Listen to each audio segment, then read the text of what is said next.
Pour ce dernier épisode de notre série consacrée aux femmes, nous inaugurons une nouvelle façon de converser avec nos invités puisque pour la première fois, cela se fait à distance avec Christine de Giovanni qui est à Paris. Et oui, entreprendre, c'est parfois aussi simple que cela, c'est tester de nouvelles choses pour se faciliter la vie et profiter de nouvelles opportunités. Ah bah oui, merci Internet, les réseaux sociaux, l'informatique, la technologie, tutti quanti, parce que grâce à toutes celles et ceux qui ont entrepris dans ces domaines, on peut sortir de nos frontières tout en restant chez soi. Oui, c'est un petit peu abracadabrantesque pour nos cerveaux, mais c'est bien réel. Comme quoi, et ça c'est quand même intéressant, même les plus rationnels d'entre nous sont capables de produire des situations totalement antilogiques. Bref, reprenons. Tu disais. Alors, je disais, entreprendre, c'est aussi faire des ponts, créer du lien, comme ici et aujourd'hui, en mettant à la disposition de vos délicates oreilles la voix posée, convaincue et convaincante de Christine du site Super Magic Me et du podcast L'Instant Indigo pour vous parler de business au féminin. Ouais, alors avant d'aller plus loin, j'avais envie de partager avec vous une définition de Nathalie Guettabou-Barrage, alias Doc la Luna, que j'aime beaucoup, et qui devrait toutes nous réconcilier avec cette notion d'entrepreneuriat. Cette définition plaira aussi, j'en suis certaine, à Mathilde Antoine Tanner, l'invitée de notre épisode précédent, que nous vous invitons à aller écouter au plus vite si ce n'est pas déjà fait. Go, go, go! Donc pour Nathalie, une entrepreneure est, je cite, une femme qui met ses talents au service de la vie. J'adore. C'est bien dit. Et Christine devrait aussi y adhérer, elle qui a été profondément chamboulée par ce qu'avait dit en 2009 le Dalai Lama. Je cite, « Le monde sera sauvé par la femme occidentale ». L'urgence lui est alors soudain apparue. Elle devait accompagner cette femme qui rencontre des difficultés dans son business, et plus encore quand elle est discrète et n'a pas forcément envie de s'exposer sous les feux de la rampe, d'être la gagnante du concours qui doit être vue partout pour réussir, du genre The Voice, donc la voix, comme s'il n'y en avait qu'une pour avoir un business et qui nous satisfasse et offre au monde ce dont il a besoin. Bah oui, parce que entreprendre, ce n'est pas répondre encore et toujours à toutes ces injonctions contre lesquelles Nadège, Mathilde, Christine et puis en fait toutes les femmes que nous avons rencontrées se dressent. Entreprendre, c'est sortir de ce que Christine appelle sur son site l'hypnose collective. Regarde comme je suis belle, mince, heureuse, comme j'ai explosé dans mes ventes, je suis devenue célèbre, suis mes conseils pour toi, espérer m'arriver peut-être à la cheville, parce qu'il ne faudrait pas non plus faire de l'ombre et encore moins dépasser le maître ou l'inspiratrice en vogue. Bah oui, c'est ça plombe, ça glace. En fait, ça finit aussi par être vraiment risible tellement c'est devenu caricatural. Mais dans tous les cas, ça ne fait pas avancer. Exact. Alors relax les filles, mesdames, gentes demoiselles. Ah non tiens, il paraît qu'on peut plus dire ce mot. Plus de Catherine, plus de jeune femme. On squeeze presque la phase ado et hop, on passe de l'enfance à la femme. Youpi, tralala. C'est aussi simple que cela, que cette réussite que nous venons d'évoquer, qui crée vos écrans, vos réseaux sociaux, cette leader inspirante, cette figure de proue du développement personnel, cette chef, entrepreneuse, qui mène ses troupes à la baguette. Du tout au rien, en deux temps de mouvements, cela semble si simple. Bah oui, pourquoi s'embêter à se poser alors? À ralentir, à se connaître, à prendre soin de son écologie intérieure, à écouter en soi les murmures de l'âme dont Christine est fervente. Eh bien Anne-Claire, parce que c'est justement ça le secret. Eh bien oui, c'est ça. Donc encore une fois, relax. Nos business, comme nous, ont besoin de temps, que nous nous connaissions vraiment, sans nous raconter d'histoire, pour nous sentir en sécurité et avancer sur notre chemin entrepreneurial en sachant pourquoi nous faisons ce que nous faisons. La volonté d'entreprendre et ensuite de continuer, d'avancer malgré les embûches, les épreuves, vient de l'intérieur, de cette magie personnelle chère à notre invité, de cette flamme qui nous donne envie de nous lever le matin. Christine nous offre une merveilleuse façon de clore, provisoirement évidemment, ce chapitre qui a mis en lumière cette moitié de l'humanité, nous les femmes. Allez, à elle le micro. Yes.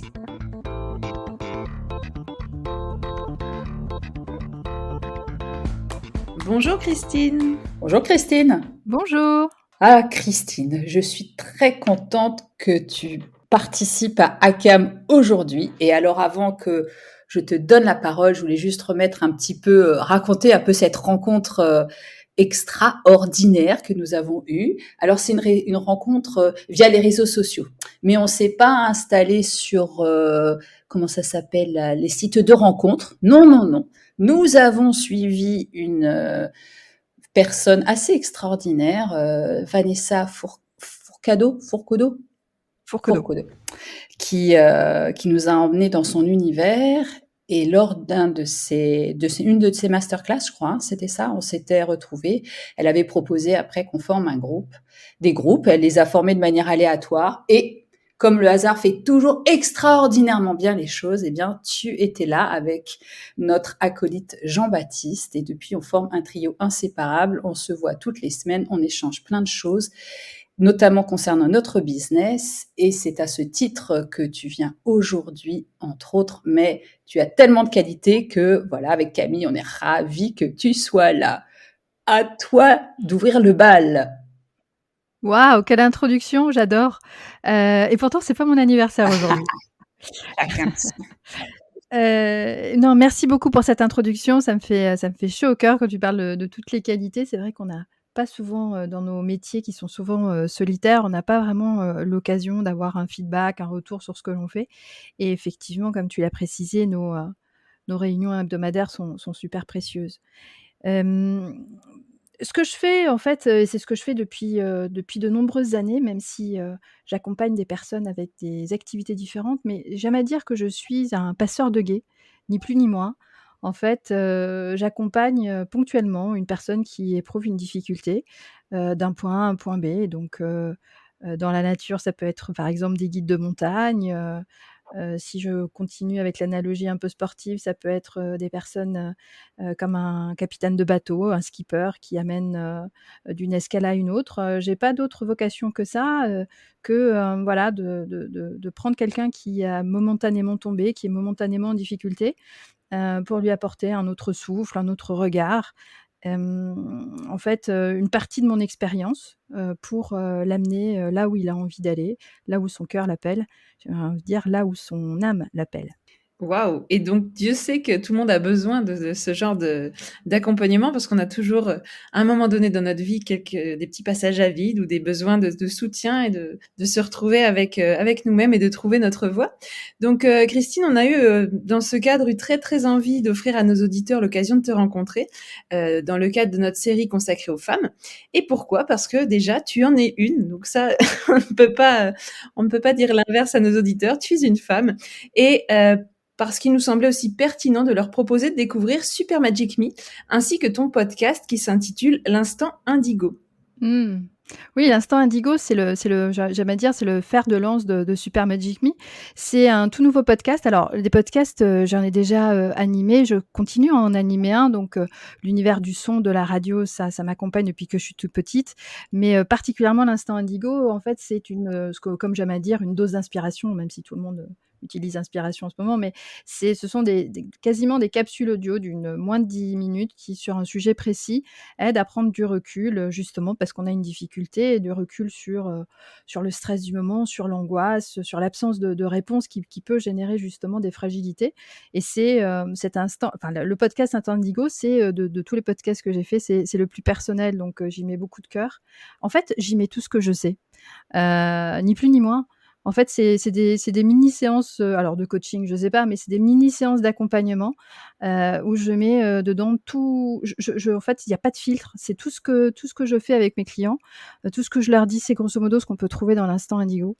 C'est pour moi ouais, c'est une urgence de le faire, vraiment. Et c'était une urgence pour le monde de t'entendre. Franchement, c'est tellement pertinent et percutant à chaque fois que j'en reste toujours baba. Surtout que c'est parfois inspiré d'échanges qu'on a eus et ça tombe toujours vraiment pile poil dans les questionnements de l'instant.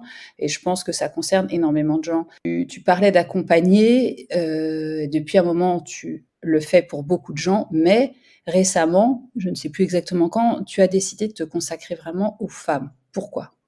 Oui, parce que En fait, ça fait un petit moment que j'y pense, mais pourquoi j'ai jamais sauté le pas? Parce qu'en fait, je viens d'un déjà, je suis enfant unique, je crois que c'est important de le souligner, donc j'étais, élevée ni comme un garçon, ni comme une fille, en fait, vraiment comme un enfant, donc il y avait pas ce côté genre, «Tu es une fille, tu fais ceci, tu es un garçon, cela». Mais j'ai été très, très attirée par des études qui étaient, on va dire, plutôt masculines que féminines comme, justement, j'ai fait des maths et puis après je suis partie en école de commerce. Alors, en école de commerce, c'est beaucoup plus, comment dire? C'est beaucoup plus équilibré en termes de garçons-filles. Mais j'ai toujours mes premières activités, c'était en banque et puis après dans l'industrie automobile. J'ai toujours navigué, dans des environnements très masculins et je m'y suis toujours très, très bien intégrée. Il y avait pas de difficulté, c'était mon côté yang qui s'exprimait. Je dois avoir un caractère, une énergie, qui, justement faisait que je m'y intéressais enfin que je m'y intégrais, pardon, très bien. Et vraiment ce qui m'a profondément, chamboulée, c'est, d'ailleurs je l'ai mis sur le site, c'est une citation du Dalaï Lama qui lors de la convention sur la paix de Vancouver en 2009, même si j'ai, eu vent de cette citation bien, bien, bien plus tard, le Dalaï Lama a dit ceci: «Le monde sera sauvé par la femme occidentale». Et ben moi j'ai eu envie d'aider cette femme-là. Non, c'est véridique et du coup, je me suis dit, alors encore une fois, c'est pas parce que les femmes sont en tout cas de mon point de vue encore une fois, hein, ce n'est pas parce qu'elles sont, moins bien loties, parce qu'elles ont moins d'accès et cetera. En tout cas, ce n'est pas mon histoire. Mais mon histoire, c'est, d'accompagner quelqu'un qui a une difficulté. Il se trouve que je vais pas pouvoir accompagner tout le monde, ça c'est très clair et du coup, s'il y a un choix à faire, s'il y a quelque chose à une urgence à accompagner quelqu'un. Aujourd'hui, il me semble que c'est effectivement une femme, mais surtout une femme entrepreneur. C'est ça, c'est très intéressant, enfin, c'est très important pour moi parce que jusqu'à présent, depuis quelques années, j'accompagne des entrepreneurs, mais mon accompagnement avant, s'adressait, aux cadres d'entreprise, aux salariés, avec un tout autre type d'accompagnement. Et là, au niveau de l'entrepreneuriat, c'est très important pour moi d'accompagner une femme parce qu'effectivement, il y a ce côté d'entreprendre, de courage. Et puis, effectivement, même si mon entreprise s'appelle Super Magic Me, il y a une notion de héros derrière. Il y a cette notion d'ailleurs, encore une fois, je vais vous dire quelque chose que je crois que j'ai pas souvent dit, mais une de mes héroïnes préférées quand j'étais petite, j'ai beaucoup lu évidemment, enfin je dis évidemment, j'imagine comme beaucoup de personnes qui nous écoutent, c'était Fantomette. C'est-à-dire Fantomette, en fait, elle redressait la nuit, tous les torts qui avaient été faits le jour. Et il y a ce côté, Fantomette avec un masque et une cape et il y a toujours ce côté super, il y a ce côté magique aussi qui est arrivé un peu plus tard et le Super Magic Me, c'est le fait d'aider quelqu'un qui en a besoin et aujourd'hui, me semble-t-il, la personne qui a le plus besoin, d'être aidée, accompagnée eh bien, c'est la femme occidentale parce que c'est elle qui va sauver le monde. Oui, rien que ça. Eh bah oui, héros, héroïne surtout. Ah, ah, ah. Génial, j'adore l'image que tu viens de nous donner de cette citation, c'est vraiment très parlant, je trouve. Moi, j'aime bien Photomate aussi. Fantomette est pas mal non plus. Alors Christine, tu l'offres aux autres, mais tu es toi aussi un supplément d'âme qui te fait parler de business autrement, notamment en ce qui concerne les femmes, comme on vient de le dire.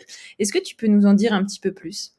Oui, en fait, le supplément d'âme, j'adore cette phrase. Réussir avec un supplément d'âme, c'est un peu désuet d'ailleurs comme citation parce que ça vient en fait tout simplement du philosophe Henri Bergson, qui voulait, mettre, alors Henri Bergson c'est le début c'est du XXe siècle, hein, c'est pour ça que je parle un peu du côté désuet, mais qui reste quand même très, très présent dans ma façon de faire, dans ce qui m'anime.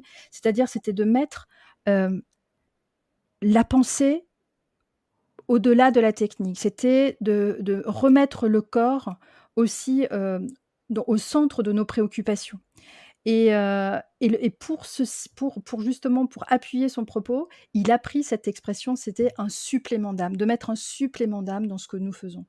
Et aujourd'hui, de ce supplément d'âme pour moi, c'est, donc en 2022-2023 et les années qui vont suivre, c'est quelque chose d'un peu plus actuel avec la découverte, de ma propre spiritualité il y a quelques années et c'est d'utiliser en fait d'autres leviers, pas que, mais d'autres leviers, d'autres outils qui sont moins conventionnels à retrouver son intégrité. Quand je parle d'intégrité, c'est-à-dire de rassembler toutes les parties de soi qui font que on va entreprendre avec beaucoup plus d'intégrité, qu'on va entreprendre avec du courage, qu'on va entreprendre avec ce qui nous ressemble. Parce que je fais partie de celles qui pensent qu'un business n'est durable que quand on se connaît bien. Et pour bien se connaître, c'est rassembler toutes les parties qui nous constituent, aussi bien les parties lumineuses que les parties moins lumineuses, on veut dire plutôt sombres. Et c'est parce que ça nous les parties sombres, c'est toutes les peurs que nous avons, c'est les parties de nous qu'on aime moins, parce que d'ailleurs on les voit chez les autres et puis ça nous rappelle aussi que nous on est comme ça, mais c'est de les réconcilier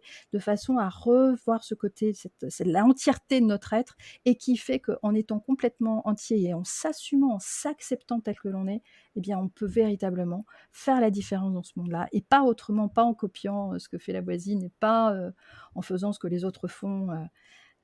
Ça c'est vraiment pour moi le tue l'amour absolu dans le business. Ces outils, donc, une partie effectivement est conventionnelle, mais on a bien entendu une autre pas du tout. En quoi est-ce qu'ils vont permettre de voir grand?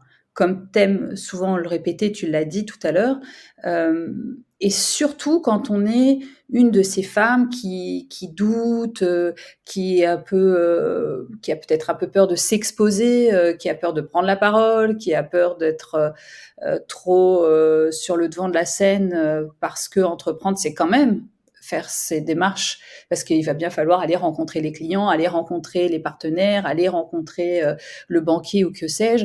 En quoi est-ce que ça peut vraiment être un support supplémentaire? Je fais partie de celles qui pensent que, il n'y a pas d'autonomie sans protection. Ça, c'est ce que j'emprunte. Je crois que c'est la seule idée, mais elle est forte, que j'emprunte, au monde psy.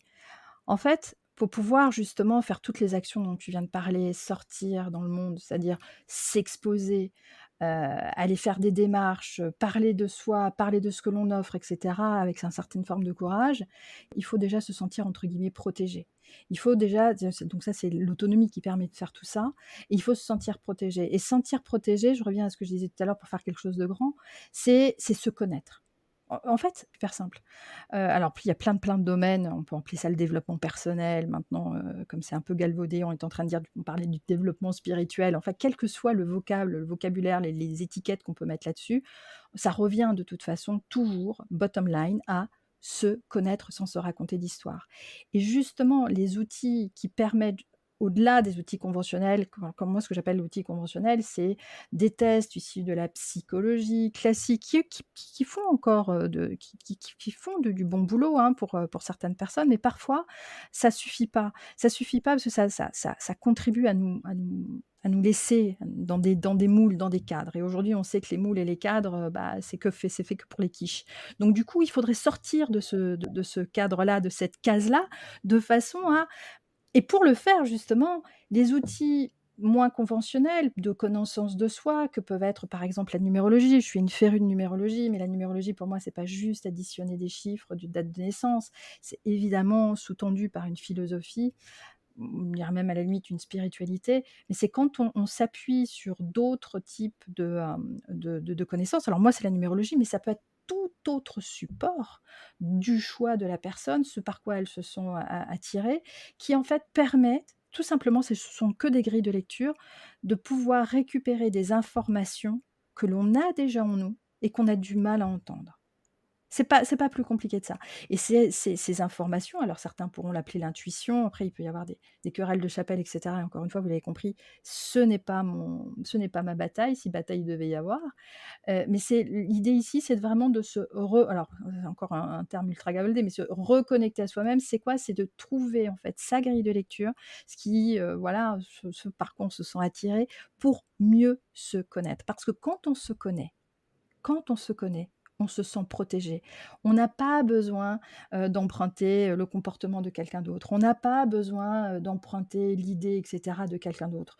On est content avec ses propres idées, avec sa propre créativité, avec sa propre création et ce qu'on a à offrir au monde parce que c'est important pour nous.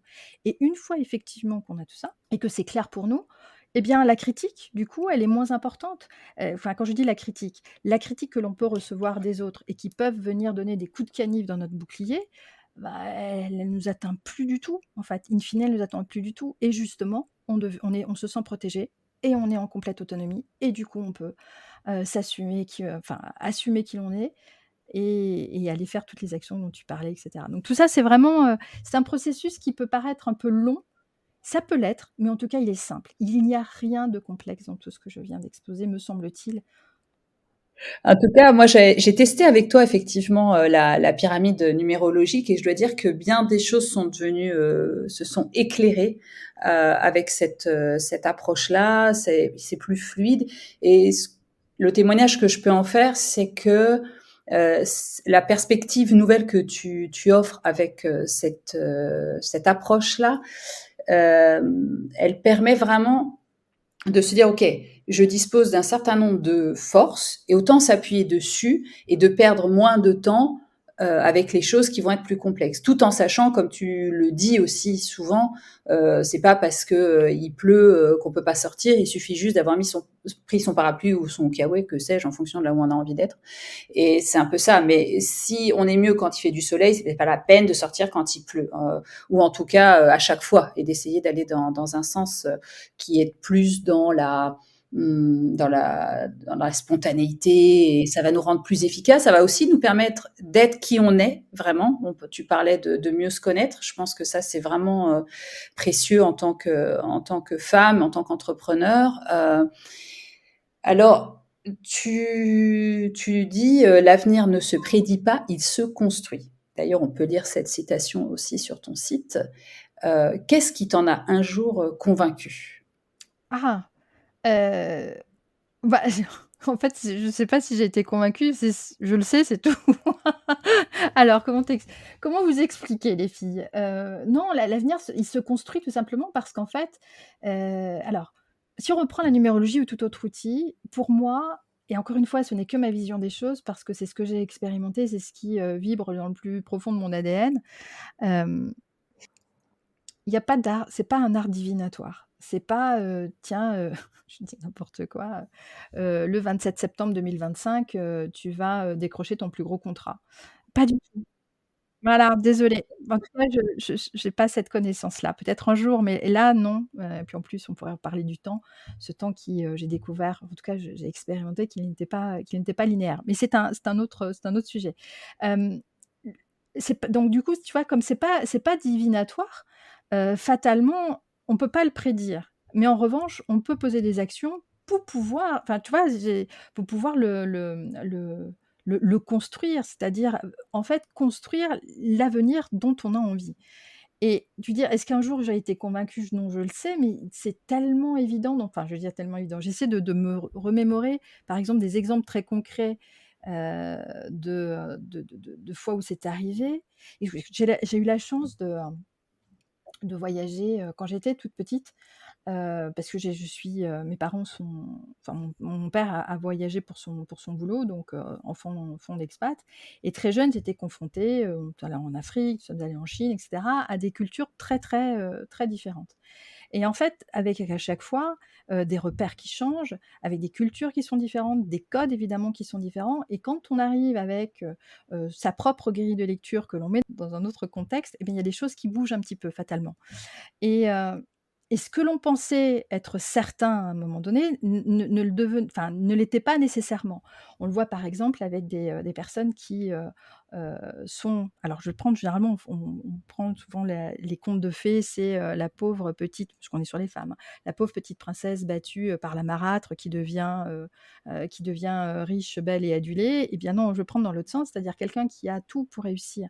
Alors, pas de nom ou quoi que ce soit, mais quelqu'un qui a vraiment les bonnes études, le bon milieu, le bon parcours académique et cetera et qui, on s'aperçoit, pour lequel rien ne fonctionne. C'est-à-dire qu'en fait, toutes les actions qu'il va faire ne vont pas véritablement fonctionner et c'est en ça qu'on peut dire que ça ne se prédit pas parce qu'effectivement, si on regarde sur papier, on dit: «Ouais, cette personne, elle avait tout pour réussir» et en fait, c'est que cette personne, tout simplement, elle n'a pas posé les actions qu'il fallait pour arriver mais je viens de vous apercevoir qu'en fait, j'allais vous dire carrément le nom et l'expérience de la personne et en fait, non, on va rester sur le côté anonyme, désolée, je me suis emballée là-dessus, mais non, c'est pas cool. C'est pas cool, c'est pas cool. Mais oui, oui, c'est voilà, pour te dire qu'est-ce qui m'en a convaincue, en fait, je le sais. Oui, mais tu as construit finalement cette conviction, à travers tes voyages, tes expériences, et peut-être qu'à un moment donné, c'est devenu une évidence. Ouais, mais alors du coup, ça s'est fait, tu sais, de façon complètement diluée. Je me suis pas dit: «Tiens, ça m'a convaincue». Ça fait partie effectivement comme une lame de fond qui fait que, oui, c'est à nous effectivement de construire, de poser, de mettre, ouais, je parlais de pierre, de passeur de gué, c'est comme une pierre après l'autre, on pose son pied, sur un chemin et step by step, donc pas après pas là du coup, eh bien on construit quelque chose, par la méthode des petits pas, voilà, c'est la fameuse méthode des petits pas et cetera, on arrive, à quelque chose. C'est en fait ça fait penser souvent au temps, je travaille avec des entrepreneurs dont, une des caractéristiques principales, c'est l'impatience. C'est quelque chose, c'est voilà, tout de suite on voudrait avoir les résultats,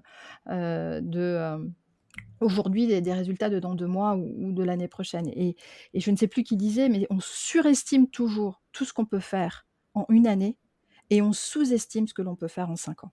C'est vraiment cette échelle de temps, on y revient encore au niveau du temps, même si je disais pas qu'il est linéaire, il y a vraiment cette notion du temps qui est très, très importante, qui fait qu'effectivement, c'est le côté, heu, avec du temps, avec de la patience et surtout avec un objectif, une vision et une stratégie, franchement, on peut tout accomplir.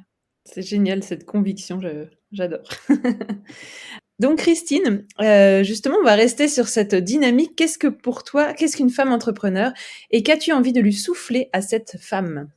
Bah, une femme entrepreneur, c'est une femme qui, a décidé, de vivre de son activité, quelle qu'elle soit et quelle que soit la forme de cette activité. C'est-à-dire, c'est quelqu'un qui n'est mais tout simplement, hein, qui n'est pas, subordonné à quelqu'un d'autre par le biais d'un contrat, typiquement le salariat, c'est un contrat de subordination.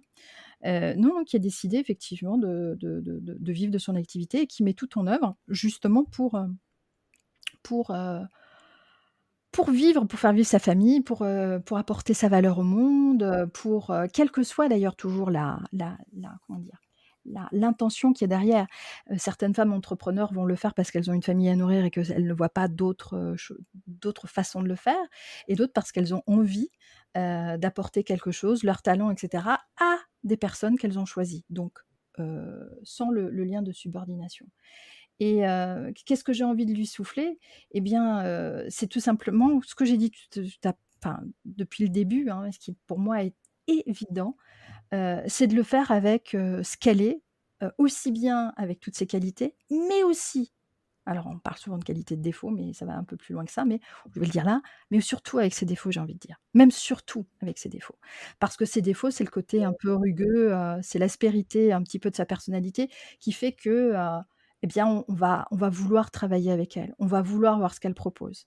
Ça me fait sourire, j'ai entendu hier cette catchline et je la trouve géniale qui dit: «On ne peut pas attirer quelqu'un si on n'en repousse pas d'autres».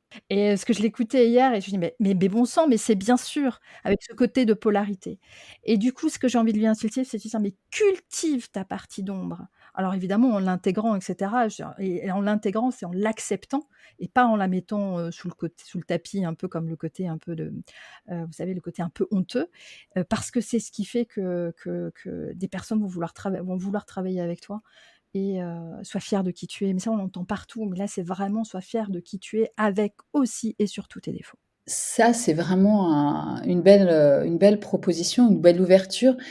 Si on était un tout petit peu plus dans le concret, qu'est-ce que tu pourrais, suggérer, proposer à nos auditrices, mais aussi à nos auditeurs évidemment, hein, de tester ou bien de mettre en place pour justement entreprendre? Alors peut-être pas entreprendre juste au sens entrepreneur, mais, d'une manière peut-être un peu plus vaste, même si on l'a bien entendu, c'est vers les femmes entrepreneurs que toi tu te diriges, en tout cas que auxquelles tu t'adresses, plus spontanément. Mais là, tous nos auditeurs ne sont pas forcément uniquement des femmes entrepreneurs. Qu'est-ce qu'ils pourraient mettre en place, peut-être même dans leur quotidien, quelque chose qu'ils pourraient tester, pour entreprendre, encore une fois, avec ce fameux supplément d'âme? Il y a quelque chose que je fais, régulièrement, à peu près tous les 2-3 mois et qui, moi, m'apporte, beaucoup, beaucoup, beaucoup de matière. Heu, Entreprendre pour moi, c'est poser des actions, vous avez vu, mais vous l'avez voilà, je l'ai suffisamment répété. Je pense que j'ai été un peu lourde là-dessus, mais bon. Mais dans une certaine direction, la direction que l'on a choisie et cetera et pour justement challenger cette direction pour savoir est-ce que c'est toujours là où j'ai envie d'aller? Est-ce que ce que je propose, c'est toujours ce que j'ai envie de faire? C'est d'aller effectivement se questionner, aller chercher les réponses à l'intérieur et non pas à l'extérieur. C'est pas parce que Micheline propose ça aujourd'hui que je vais faire comme Micheline parce que ça marche pour elle. Vous l'avez compris aussi, je pense que la comparaison, c'est, tout à l'heure je parlais du l'amour, mais là c'est se tirer une balle dans le pied, se comparer à quelqu'un d'autre.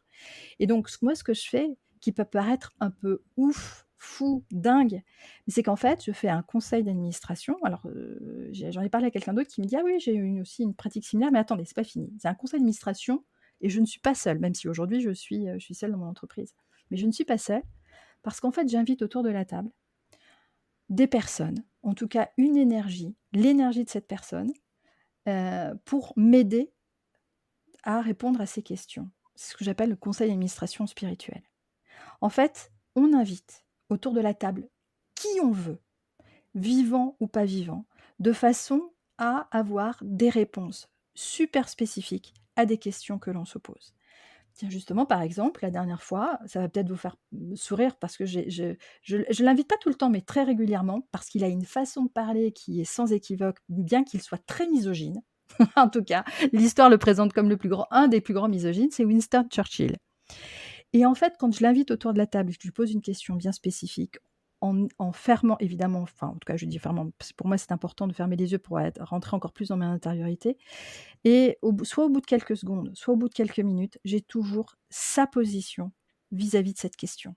Donc on est toujours 4 ou 5 autour de la table, il peut y avoir Winston Churchill, il peut y avoir d'autres personnes, quelqu'un de votre famille qui a, décédé ou pas, mais qui a une vision, en tout cas qui a voix au chapitre, je dirais, parce elle a une expérience là-dedans. Et bien effectivement, moi, ça m'apporte à chaque fois beaucoup de matière à réfléchir, parce que souvent je me dis: «Ah tiens, j'avais pas vu ça comme ça», et du coup, ça me permet d'être encore plus créative. Ça me permet d'avoir encore plus d'assurance dans ce que je vais proposer, parce que je l'ai entendu de la bouche de quelqu'un d'autre, oui, mais c'est moi qui l'ai invoqué. Ou en tout cas ouais, qui l'ai manifesté d'une certaine façon. Waouh, génial. Des invités, des alliés virtuels. Ouais, les alliés virtuels, j'appelle mon conseil d'administration spirituel. Absolument. C'est une belle, très, très belle manière de conclure cet entretien avec toi. Merci beaucoup, Christine. C'était très enrichissant comme à chaque fois on reçoit quelqu'un, mais il y avait peut-être un supplément d'âme, non? Hein, Camille? Qu'est-ce que tu penses? D'accord. Merci beaucoup. J'étais ravie de faire ça. J'adore ce que vous faites et j'étais vraiment ravie pour cette interview et heu et puis si effectivement vous dites que vous avez trouvé un supplément d'âme, c'est parce qu'effectivement vous en avez un aussi. Merci beaucoup Christine et on t'invitera à notre prochain conseil d'administration virtuelle. Avec plaisir. Surtout s'il y a du champagne. Ah super! Merci encore, c'était vraiment chouette. Merci à vous 2. Et à très bientôt. À bientôt. À bientôt.